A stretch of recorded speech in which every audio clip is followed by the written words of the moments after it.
Hello everyone, welcome back on our channel and today we discuss second part of integration and in this video we discuss about the method of integration।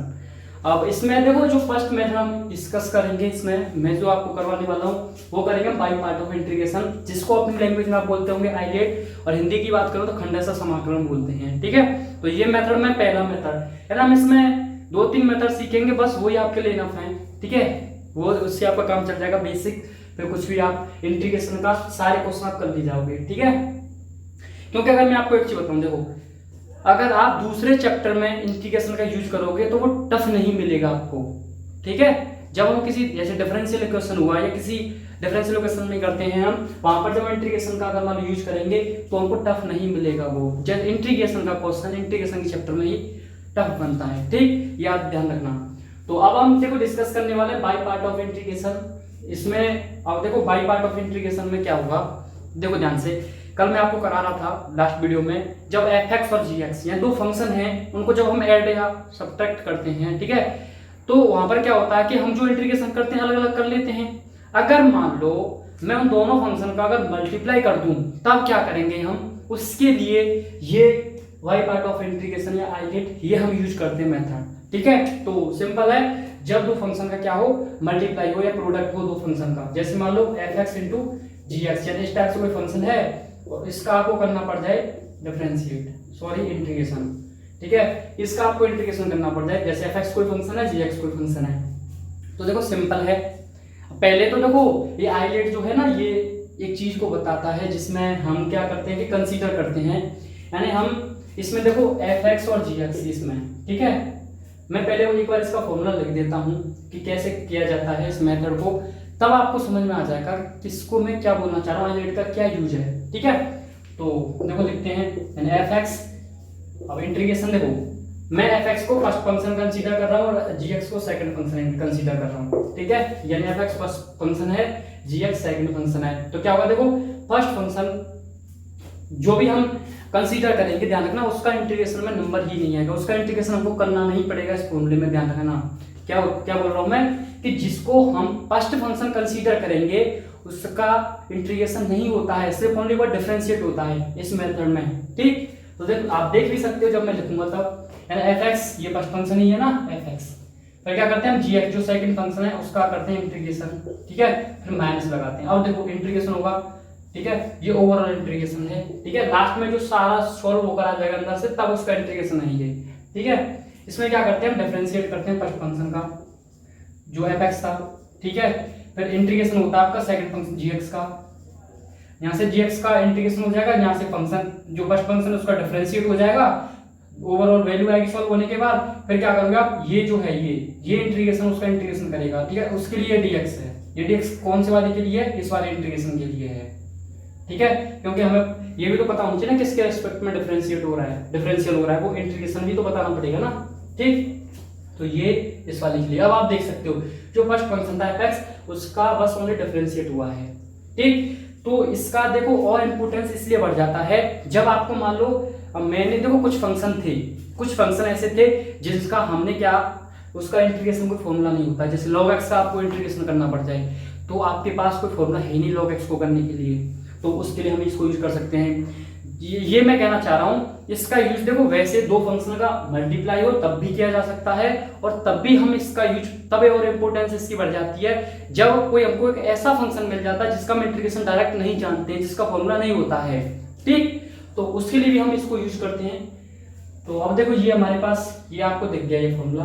ठीक है, अब मैं आपको एक चीज बता रहा हूँ, आइलेट का क्या मतलब है। आइलेट का सिंपल बस ये मतलब होता है कि देखो ये जो फंक्शन है आपका f(x) एक फंक्शन है और देखो g(x) एक फंक्शन है। मान लो देखो f(x) अगर मान लो आपको ऐसा फंक्शन मिल जाए जो मैंने कल फॉर्मूले लिखाए थे उनमें से मिल जाए, यानी कोई फंक्शन हो सकता है, जैसे मान लो sin x हो, cos x हो, tan x हो, cot हो, कोई ट्रिग्नोमेट्रिक हो, या a की पावर x हो, ठीक है, या a की पावर x हो, अदर x की पावर n में कुछ भी हो, अगर मान लो इस टाइप का होगा तो उसका आप डिफरेंशिएट जानते हो। अब मान लो g(x) भी इन्हीं में से कोई एक है, उसका भी जानते हो। मैं ये कहना चाह रहा हूं कि f(x) और g(x) दोनों ऐसे हैं जिनका हम इंटीग्रेशन जानते हैं, ठीक है, जिनका फॉर्मूला है, तब तो देखो कोई दिक्कत नहीं है, तब तो आप किसी को भी फर्स्ट मानो किसी को भी सेकंड मानो, कोई फर्क नहीं पड़ता जब दोनों का हम इंटीग्रेशन जानते हैं। अगर मान लो इस टाइप का फंक्शन बन गया जैसे साइन इनवर्स एक्स बन गया। अब देखो साइन इनवर्स एक्स का आप इंटीग्रेशन नहीं जानते, मान लो आपको इसका इंटीग्रेशन करना पड़ जाएगा x into sine inverse x. अब आप ध्यान से देखो, एक्स का तो आप जानते हो, एक्स का तो जानते हो एक्स स्क्वायर बाई 2 हो जाएगा भाई, एक्स की पावर 1 है तो एक्स की पावर n से कर देंगे हम। लेकिन साइन इनवर्स एक्स का मैंने आपको कल कोई लिखा नहीं था और होता भी नहीं है, इसका मतलब अब इसका इंटीग्रेशन करना तो हमारे टफ होगा। पर लेकिन आप देखो ध्यान से कि साइन इनवर्स एक्स का इंटीग्रेशन नहीं होता है। इस फॉर्मूले में मैंने आपसे बोला था कि जिसको मैं फर्स्ट मानूंगा उसका इंटीग्रेशन नहीं होता है। देखो fx को हमने फर्स्ट मान के चले थे हम, तो fx का वैल्यू है डिफरेंशिएट के टाइम पर नंबर आया था, डिफरेंशिएशन हुआ था ओनली, ठीक। तो इसलिए यही ये जो आइलेट है बस यही बताएगा कि आपको फर्स्ट फंक्शन उसी को लेट करना है जिसका मैं अब बता रहा हूँ आपको अपनी लैंग्वेज में कि फर्स्ट फंक्शन आप उसी को लेट करना जिसका इंटीग्रेशन नहीं होता है। सिंपल इतना याद रखो। बस आइलेट तो ये बोलता है कि जो ILATE, ठीक है। तो ये तो बस इतना ऐसा बताता है कि मान लो इस क्रम में आपको ये मिलता है फंक्शन, ठीक है, जो भी फंक्शन मिलता है, अगर मान लो इनवर्स है तो आप उसको प्रायोरिटी ज्यादा दोगे, यानी ये प्रायोरिटी का एक इंक्रीजिंग, ये समझ लो बस, यानी बढ़ता हुआ एक आपको ये सीक्वेंस दिख रहा है कि अगर मान लो आइलेट और मिला, ठीक है, आपको ये मिला कुछ भी, यानी आइलेट और ट्रिग्नोमेट्रिक फंक्शन मिल गया तो आप फर्स्ट फंक्शन इसको दोगे, यानी इसको प्रायोरिटी दोगे, यानी इसको फर्स्ट मानोगे, ठीक है। अगर मान लो ये दोनों मिल गए तो आप इसको फर्स्ट प्रायोरिटी दोगे, बस ये है इसका मतलब। आई फॉर देखो इनवर्स है, जो भी इनवर्स ट्रिग्नोमेट्रिक फंक्शन है हमारे पास, ठीक है, एल लॉगरिथमिक, आई एल्गोरिथमिक जो भी होते हैं, ठीक है, टी ट्रिग्नोमेट्रिक और ई एक्सपोनेंशियल, ये बस आइलेट का मतलब इतना है कि बस आप अगर मैं सिंपल इतना याद रख लो आप कि जिसका नहीं है इंटीग्रेशन, मान लो जिसका फॉर्मूला नहीं है आप उसको फर्स्ट मान देना, बस इतना याद रखो, ठीक है। या आइलेट से आप याद रख सकते हो कि इसमें प्रायोरिटी आप उसको देना जो ऊपर है, जैसे आई अगर इनवर्स आता है, मान लो इनवर्स आता है तो आप इनवर्स को प्रायोरिटी ज्यादा दोगे, अगर मान लो ये नहीं है, लॉगरिथमिक है और अदर कोई फंक्शन है इसमें से ट्रिग्नोमेट्रिक है, ये आप फर्स्ट इसको मानोगे, मान लो ये दोनों नहीं है, ये आ गया तो इसको आप दोगे, ठीक है। तो ये इस टाइप का बस इसमें वो है और कुछ नहीं है।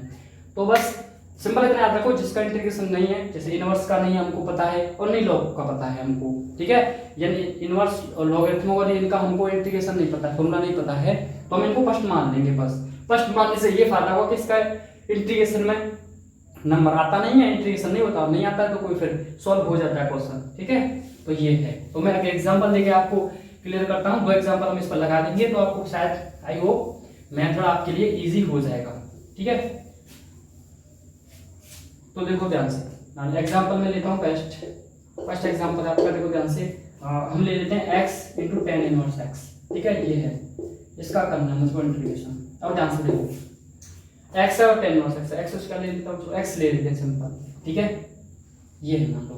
अब ध्यान से देखो, ये आपका टेन इनवर्स एक्स और ये x है, फर्स्ट किसको मानोगे, यानी fx फंक्शन किसको मानोगे आप, fx फंक्शन किसको मानोगे, टेन को, क्योंकि इसका हमको नहीं पता इंटीग्रेशन, ठीक है, इसको हम फर्स्ट मान लेंगे, ठीक है। तो इसको मैं फर्स्ट मान के चलूंगा, इसको मैं सेकंड मान के चलूंगा। अगर मान लो फर्स्ट और सेकंड के फॉर्मेट में लिखूंगा इसको तो देखो फर्स्ट ये आ जाएगा, सेकंड फर्स्ट सेकंड, ये इस टाइप से, ठीक है। तो अब सिंपल आप सॉल्यूशन करो, तो देखो आई और मान लेते हैं, आई को इंटीग्रेशन दिखा रहा है बस ये, ठीक है। तो करो इसका, देखो आप कैसे करोगे, fx फर्स्ट वाले को सिंपल सेम रख दो, अब सेकंड वाले का इंटीग्रेशन कर दो, x के रिस्पेक्ट में क्या है x, तो x का इंटीग्रेशन कर दो माइनस, अब डिफरेंशिएट कर दो d/dx किसका, फर्स्ट वाले का fx का, यानी फर्स्ट वाले का टेन इनवर्स x का, ठीक है।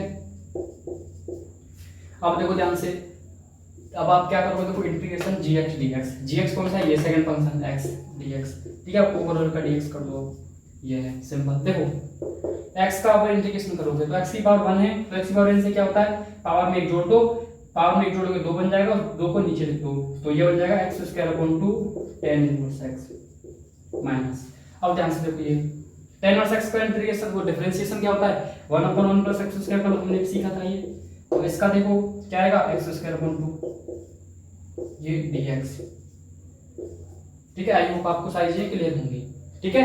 तो एकदम आसान है ना, ठीक। अब देखो ध्यान से, x square upon 2 tan inverse x minus 1/2 को बाहर निकाल दो आप। अब देखो ये बचा हमारे पास x square upon 1 plus x square, इसका करना है इंटीग्रेशन। अब आप देखो इसका इंटीग्रेशन करने के लिए आपको थोड़ा सा इसको सॉल्व करना पड़ेगा, जैसे मैंने कहा था ना कि इंटीग्रेशन तक पहुंचाने पड़ता है, कल फंक्शन को मैंने आपको बताया था, ठीक है। तो देखो आप इसमें थोड़ा सा भी अगर माइंड यूज कर पा रहे हो तो आप कर पाओगे। देखो ये 1 प्लस एक्स के नीचे आपको दिख रहा है, अगर आप ऊपर भी ऐसा बनाओ तो देखो आपको कुछ मिल जाएगा। अगर मैं इसमें 1 ऐड कर दूं और 1 माइनस कर दूं, ध्यान से देखो क्योंकि एक ऐड करनी पड़ेगी, माइनस करना कोई फर्क नहीं पड़ेगा, एक से कैंसिल भी हो रहा है, पर लेकिन इससे हमारा काम हो जाएगा। देखो अब देखो मैं 1 प्लस एक्स स्क्वायर को इसके भी नीचे लिख सकता हूँ और 1 प्लस एक्स स्क्वायर को इसके भी नीचे लिख सकता हूँ अलग अलग करके, तो वहां से देखो कुछ सॉल्यूशन हो जाएगा। ये देखो ध्यान से, यानी x square upon 2 tan inverse x minus 1 upon 2। देखो ध्यान से 1 प्लस एक्स स्क्वायर को इसके नीचे लिखो, 1 प्लस एक्स स्क्वायर के नीचे, तो 1 plus x square upon 1 plus x square minus 1 upon, यानी 1 के नीचे लिख दो अब इसको 1 प्लस एक्स स्क्वायर ये dx। ठीक है, अब देखो ध्यान से, अब देखो इसको एक मिनट, ठीक है, अब देखो ध्यान से ये आपको हो गया x square upon 2 tan inverse x minus 1 upon 2। और देखो ध्यान से ये 1 से 1 कैंसिल, 1 टाइम कैंसिल हो गया ना, तो क्या बन गया अंदर देखो 1 minus 1 upon 1 plus x square dx, ये बन गया ना। अब आप कर दो इसका इंटीग्रेशन, अब तो देखो अलग अलग कर दोगे ना, ये दो फंक्शन बनेंगे माइनस प्लस में माइनस में, तो tan x माइनस 1 अपॉन 2 कैसे कर देंगे, अब देखो dx मल्टीपल के साथ इसके साथ कर दो multiply and dx upon 1 plus x square. ठीक, सिंपल। अब देखो ये यहाँ से x square upon 2 tan inverse x minus 1 to dx का कितना हो जाएगा, ये यहाँ इसका इंटीग्रेशन x मैं बता चुका हूँ, माइनस का मल्टीप्लाई इसके साथ करोगे तो माइनस प्लस प्लस में 1 अपॉन 2 और dx upon 1 plus x square कल बताया था क्या tan इनवर्स x, इसका इंटीग्रेशन प्लस c, तो ये हो गया इसका सॉल्यूशन। ठीक है, अब देखो जब अगर मान लो ये दोनों फंक्शन इस टाइप के होते हैं कि दोनों का हम इंटीग्रेशन जानते हैं, जैसे अगर एग्जांपल दे दूं मैं, जैसे मान लो एक्स स्क्वायर की पावर x आ जाए, तो देखो हम दोनों को जानते हैं, तो किसी को फर्स्ट मानो किसी को सेकंड, कोई फर्क नहीं पड़ता है। ठीक है, अब मान लो ऐसे बन जाए x sin x बन जाए x sin x dx, तो इसमें क्या देखो हम x का भी जानते हैं sin x का भी इंटीग्रेशन जानते हैं, किसी को फर्स्ट मानो किसी को भी सेकंड मानो। ठीक है, तो बस क्या है कि दो जो फंक्शन है उनका प्रोडक्ट होना चाहिए। अगर अननोन नोन है तब आपको क्या करना है कि जो अननोन है, अननोन का मतलब जिसका इंटीग्रेशन नहीं है, तो आप उसको फर्स्ट मान लोगे बस, और दोनों अगर नोन है तो कोई दिक्कत नहीं है, किसी को फर्स्ट किसी को सेकंड मानो। एक और एग्जांपल लेता हूं जिसमें मैं दोनों को नोन ले लूंगा। ठीक है, अननोन का मैंने कराई दिया है। ठीक, तो आप पहले इसका स्क्रीनशॉट ले लो, फिर हम नेक्स्ट मूव करते हैं। आप देखो आगे मूव करते हैं। ठीक है, तो आगे क्या एग्जांपल ले लेता हूं मैं आपका। ठीक है, जैसे एग्जांपल में ले लेता हूं आपका x * cos x dx। ठीक है, ये है। अब देखो इसका करना पड़ेगा हमको। ठीक है, अब इसका करना है मुझको इंटीग्रेशन, तो देखो इसमें फर्स्ट किसी को मानो सेकंड किसी को मानो, कोई फर्क नहीं पड़ता है। ठीक है, तो देखो करते हैं सॉल्यूशन। तो i बराबर कैसे, फर्स्ट किसी को मानो सेकंड किसी को मान लो, देखो मैं फर्स्ट किसी को मान लेता हूँ सेकंड में किसी को मान लेता हूँ। ठीक है, तो देखो fx gx है, fx को फर्स्ट प्ले कर सकते हैं, gx को सेकंड, तो फर्स्ट को सेम x बाहर रखेंगे और सेकंड का इंटीग्रेशन, तो cos x dx वहां पर देखते चलो फॉर्मूले में माइनस। अब देखो फर्स्ट वाले का जो fx है उसका डिफरेंशिएट। ठीक है, तो क्या है x, और ये अब आप gx का कर दो, gx क्या है आपका cos x, इसका इंटीग्रेशन, फिर पूरे का इंटीग्रेशन ये। ठीक है, अब देखो x cos x का इंटीग्रेशन कल सीखा था sin x माइनस, अब x का x के रिस्पेक्ट में डिफरेंशिएट 1 हो गया, cos x का इंटीग्रेशन sin x, और ये फिर ये वाला dx। sin x का इंटीग्रेशन क्या हो जाएगा, माइनस का cos x minus minus plus, तो x sin x plus cos x plus c, ये इंटीग्रेशन आ जाएगा आपका x cos x का। ठीक है, तो ये आपको दिख गया यहाँ पर। चलो एक और एग्जांपल लेता हूँ मैं, जैसे x * log x dx। मान लो ये इस टाइप से log x ही ले जाने खाली, ये मान log x का करना पड़ेगा हमको इंटीग्रेशन। ठीक है, अब ध्यान से समझो, मान लो एक ही फंक्शन है और एक ही फंक्शन ऐसे का इंटीग्रेशन करना है, जैसे मान लो sin x ले लो खाली। ठीक है, सबके लिए समझ लिया करो एग्जांपल, जैसे मैंने log x लिया, इसमें log x को होता नहीं है ना, इनवर्स का होता है, मान sin x हो खाली, मान लो एक ही फंक्शन हो। अब आप क्या करोगे, इसका तो होता नहीं इंटीग्रेशन, तो अब आप इसमें पता क्या करोगे, इसमें देखो सिंपल है। ठीक है, इसमें हम पता क्या करेंगे, इसमें अब हमको भाई इसके लिए दो फंक्शन चाहिए, तो हम इसमें कांस्टेंट फंक्शन मान लेते हैं। कांस्टेंट फंक्शन का मतलब 1 को लेकर हम चल देते हैं यहाँ पर। ठीक है, तो हम क्या कर लेते हैं कि हम एज्यूम कर लेते हैं कि एक और फंक्शन है 1 का तो सब में मल्टीप्लाई होता है, जब 1 का आप log x में मल्टीप्लाई करोगे तो वही आ जाएगा, कोई चेंज नहीं आएगा। ठीक है, तो होगा क्या इसमें कि जो 1 हम जो लेट करके चल रहे हैं आपका 1 * 1 को हम सेकंड लेकर चलेंगे, क्योंकि भाई फर्स्ट तो हमको उसको मानना है जिसका हम जानते नहीं, log x का हम जानते नहीं, तो उसको फर्स्ट मान लेंगे। ठीक है, ये हो गया। अब आप कर दो बस 1 को लेकर के, देखो fx आपका ये है तो log x सेम, अब इंटीग्रेशन आप 1 का करोगे 1 * dx का, तो dx ही आ जाएगा माइनस अब आप इंटीग्रेशन करोगे log x का डिफरेंशियल, सॉरी ठीक। अब इंटीग्रेशन तो dx, फिर पूरे का इंटीग्रेशन dx, ये आ जाएगा ना ठीक। अब देखो इसका इंटीग्रेशन कितना आ जाएगा x, तो x log x minus log x का डिफरेंशियल 1/x और 1 into dx का इंटीग्रेशन x आएगा into dx। देखो x x कैंसिल, क्या बचा खाली 1 बचा, तो 1 into dx का मतलब dx और dx का इंटीग्रेशन करोगे x आ जाएगा, तो x log x minus x plus का c, ऐसे करना है आपको ठीक है। तो मैंने सभी तरीके बता दिए जिस टाइप का बन सकता है। मान लो कोई ऐसा ही फंक्शन आ गया जिसका इंटीग्रेशन हम जानते नहीं है, उसका करना पड़े तो आप 1 को लेट कर लोगे ठीक है, उसको सेकंड फंक्शन एज्यूम करके आप उसको सॉल्व करते जाओगे ठीक। तो ये आपका हो गया क्वेश्चन एग्जांपल नंबर 3, ये सेकंड। तो मुझे लगता है कि बाई पार्ट ऑफ इंटीग्रेशन आपका कंप्लीट है, हाईलाइट ठीक। अब इसके बाद मैं आपको एक सब्स्टिट्यूशन मेथड में सिखा देता हूँ जिसमें प्रतिस्थापन बोलेंगे हम हिंदी में ठीक है, जिसमें क्या करते हैं हम कि एक फंक्शन को कुछ लेट करेंगे ठीक है, उस टाइप से सॉल्व करेंगे उस क्वेश्चन को हम। पहले आप इसका स्क्रीनशॉट ले लो, फिर हम उसके बारे में ही बात करते हैं।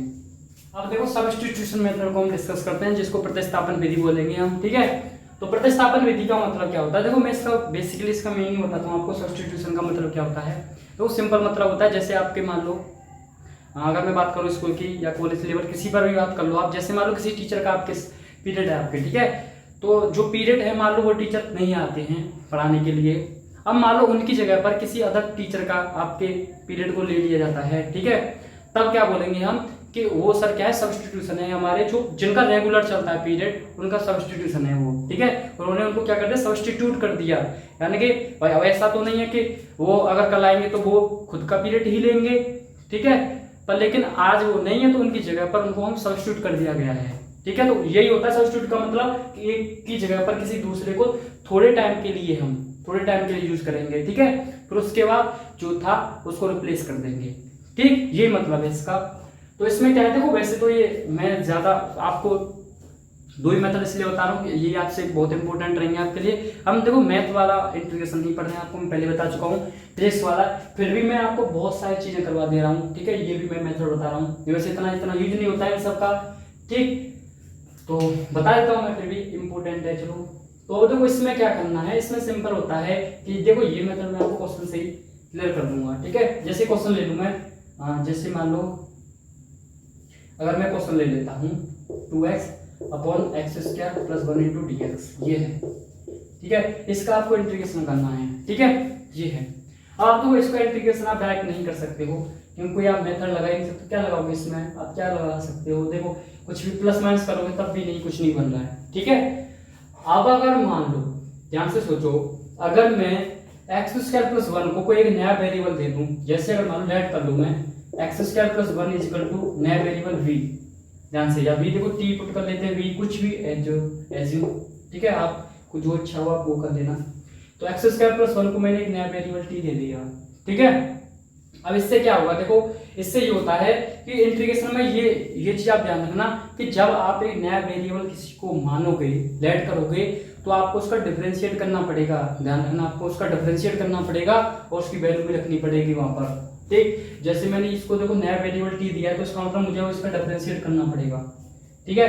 अब आप इसका डिफरेंशिएट कर दो t के रेस्पेक्ट में, तो एक्स स्क्वायर का डिफरेंशिएट करोगे आप क्या हो जाएगा भाई 2x ठीक है, और x का करोगे आप t के रेस्पेक्ट में dx अपॉन dt, और 1 का क्या हो जाएगा 0, तो क्या आ गया t का t के रेस्पेक्ट में 1 हो जाएगा डिफरेंशिएट ठीक है। अब देखो dt को बदल दिया मल्टीप्लाई में, तो 2x dx बराबर dt, ये आया। अब पता क्या करते हैं, डिफरेंशिएट करने का जो वैल्यू आती है उसको रिप्लेस करते हैं ये।